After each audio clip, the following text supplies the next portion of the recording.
അടുത്തതായി അധ്യക്ഷ പ്രസംഗത്തിനായി നമ്മുടെ അസോസിയേഷൻ പ്രസിഡന്റ് ശ്രീ ബാജി ജോസഫിനെ ഈ വേദിയിലേക്ക് സ്വാഗതം ചെയ്യുന്നു.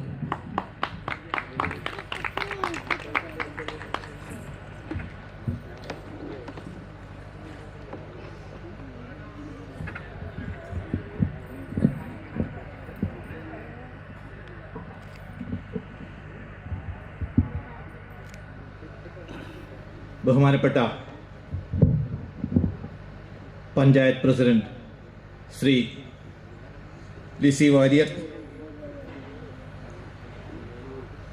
ഇവിടെ നമ്മുടെ ക്ഷണം സ്വീകരിച്ചെത്തിയിരിക്കുന്ന വാർഡ് മെമ്പർമാരായ ശ്രീ വിൻസി ഡേരിസ്, ശ്രീ കെ ജി രാജേഷ്, ശ്രീ സുരേഷ് ബാബു,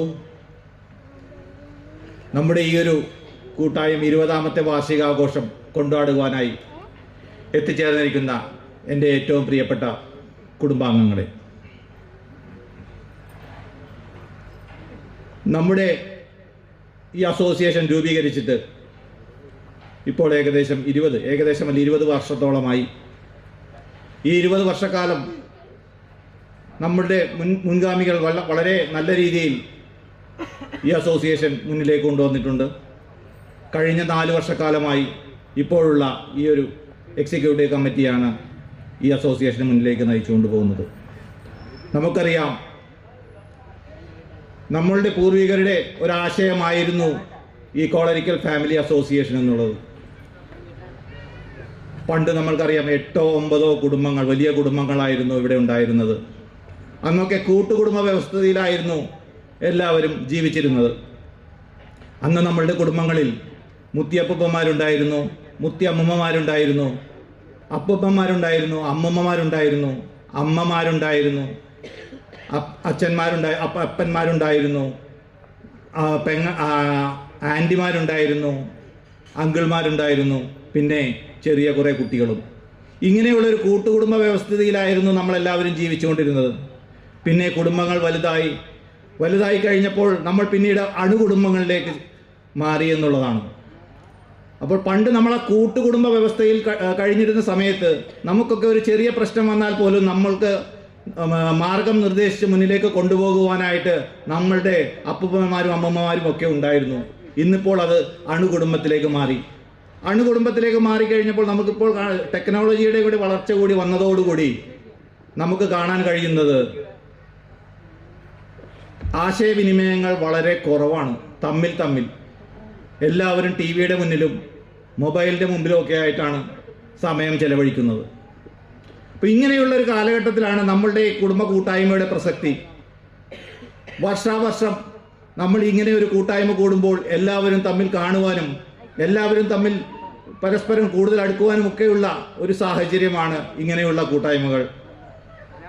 അതുപോലെ നമ്മൾ ക്രിസ്മസ് വരുമ്പോൾ വളരെ ഭംഗിയായി തന്നെ ക്രിസ്മസ് ട്രീ അലങ്കരിച്ചും പുൽക്കൂടുകൾ ഉണ്ടാക്കിയും അതുപോലെ കരോൾ സംഘടിപ്പിച്ചും എല്ലാം നമ്മളുടെ വീടുകളിൽ ചെല്ലുകയും അവിടെ നമ്മൾ ക്രിസ്മസ് സമ്മാനം നൽകുകയും ഒക്കെ ചെയ്യുന്നുണ്ട്.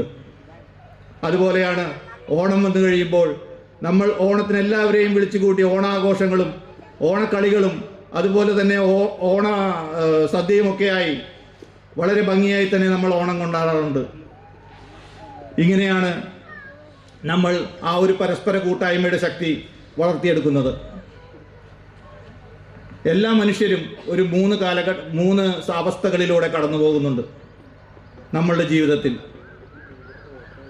അതിലൊന്നാണ് പ്രശ്നം എന്ന് പറയുന്നത്. ചെറുപ്പത്തിലെ നമ്മൾ നോക്കുകയാണെങ്കിൽ സ്കൂളിൽ പഠിക്കുന്ന കാലത്ത് നമ്മളുടെ ഏറ്റവും വലിയ പ്രശ്നം എന്താണ്?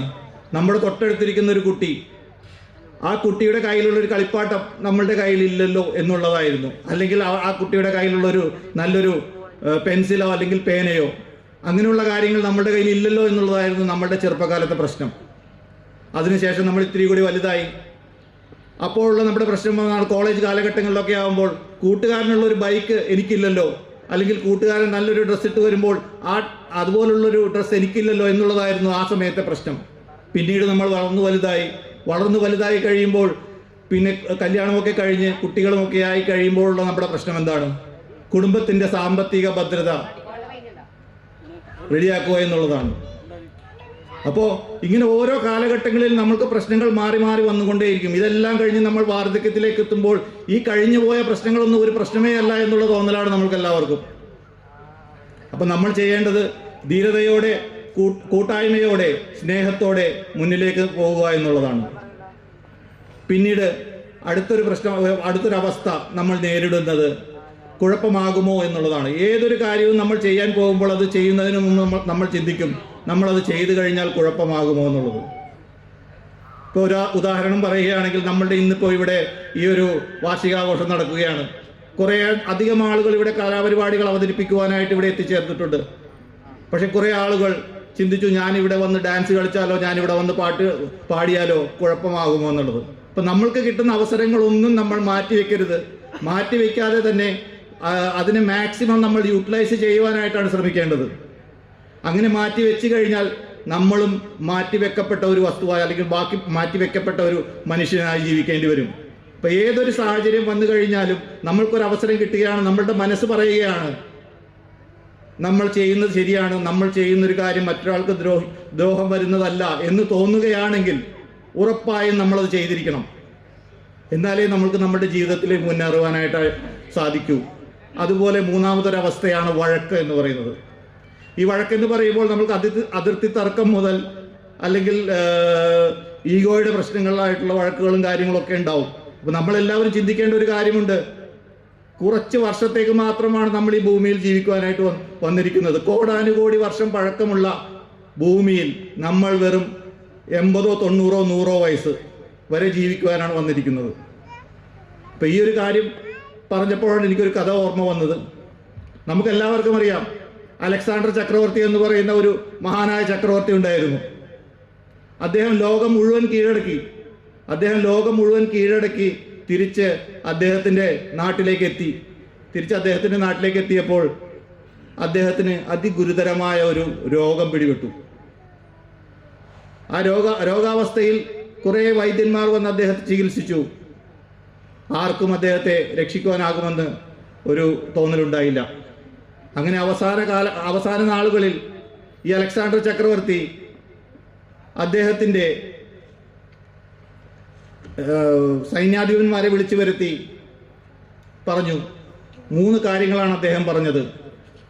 ആദ്യമായി അദ്ദേഹം പറഞ്ഞത്, എൻ്റെ ശവമഞ്ചം ചുമക്കുന്നത് എന്നെ ചികിത്സിച്ച വൈദ്യന്മാരായിരിക്കണമെന്നാണ്.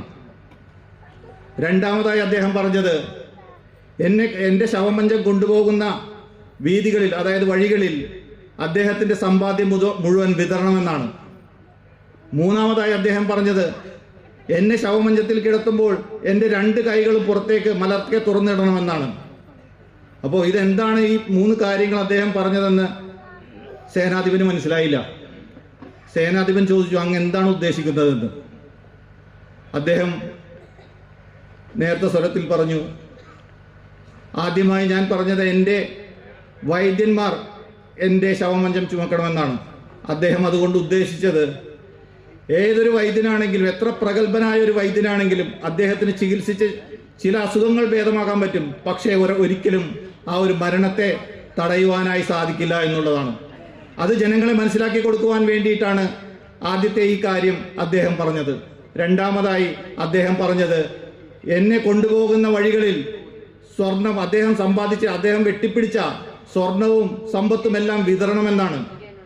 അതുകൊണ്ട് അദ്ദേഹം ഉദ്ദേശിച്ചത് ഈ ലോകത്തിലുള്ള സാധനങ്ങളെല്ലാം തന്നെ ഈ ലോകത്തിൽ തന്നെ ഉപേക്ഷിച്ചാണ് അദ്ദേഹം പോകുന്നതെന്നാണ്. മൂന്നാമതായി 2 കൈകളും മലർക്കെ തുറന്ന് പുറത്തേക്ക് ഇടണമെന്നാണ് ശവമഞ്ചത്തിൽ നിന്ന്. അതുകൊണ്ട് അദ്ദേഹം ഉദ്ദേശിച്ചത്, ഞാൻ ഒന്നുമില്ലാതെ ഈ ലോകത്തിലേക്ക് വന്നു, തിരിച്ചു പോകുമ്പോൾ ഒന്നുമില്ലാതെ തന്നെ തിരിച്ചു പോകുന്നു എന്നുള്ളതാണ്. അപ്പം ഇത് നമ്മളെല്ലാവരും വളരെയേറെ ചിന്തിക്കേണ്ട ഒരു കാര്യമാണ്. ഇത്രയും വർഷം പഴക്കമുള്ള ലോകത്ത് നമ്മൾ വളരെ കുറച്ചു കാലമാണ് ജീവിക്കുന്നത്. ആ ജീവിക്കുന്ന കാലയളവിൽ നമ്മൾ പരസ്പര ബഹുമാനത്തോടെയും പരസ്പര സഹകരണത്തോടെയും മുന്നിലേക്ക് പോകുവാനായിട്ട് സാധിക്കണം. എല്ലാവർക്കും എൻ്റെ ഈ ഒരു 20ാമത്തെ വാർഷിക ആഘോഷത്തിൽ തരുവാനുള്ളൊരു സന്ദേശം അത് മാത്രമാണ്. പരസ്പര ബഹുമാനത്തോടെയും പരസ്പര സ്നേഹത്തോടെയും നമുക്ക് മുന്നിലേക്ക് പോകാം. ഇനിയും നമുക്ക് കുറേ പരിപാടികൾ ഇവിടെ നടത്തുവാനായിട്ടുണ്ട്. കൂടുതൽ ഞാൻ ദീർഘിപ്പിക്കുന്നില്ല. എല്ലാവർക്കും എൻ്റെ നന്ദി, നമസ്കാരം.